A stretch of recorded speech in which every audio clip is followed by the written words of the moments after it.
Biyaheng Occidental Mindoro ngayon ang mga opisyal ng Agriculture Department at NFA para personal na tunghayan ang send-off sa libu-libong kaban ng bigas patungo sa Central Visayas. Si Vel Custodio sa sentro ng balita. Vel?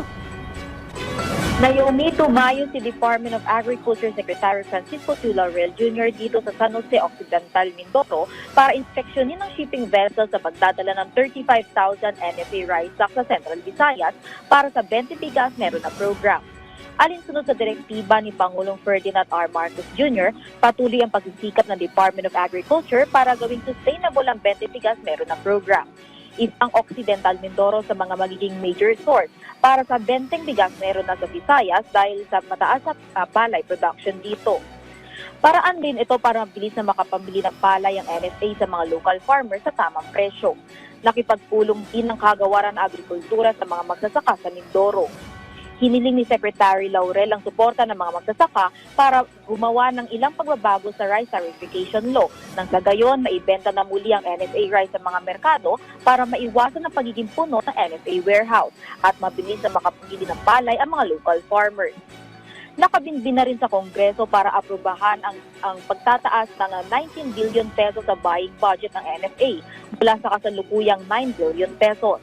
Kapag naaprubahan ito, 20 to 30% ng ani ng mga magsasaka ay bibilhin ng NFA sa tamang presyo. Inanunsyo rin ng kalihim na maaari na rin bumili ang mga magsasaka ng 20 pesos kada kilo na NFA rice. Target itong masimulan sa harvest season.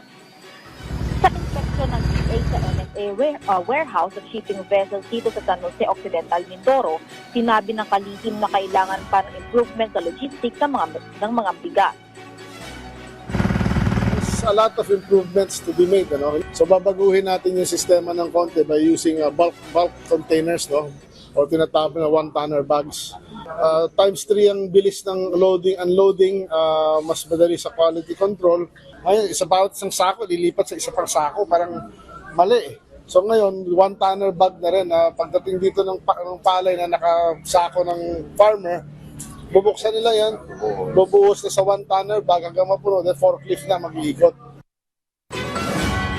Inanunsyo rin ng kalihim na maglalagay na rin ng DA ng mega cold storage facility dito sa San Jose para masiguro na stable ang supply at presyo ng mga produktong agrikultura at maiwasan na masayang ang mga pananim.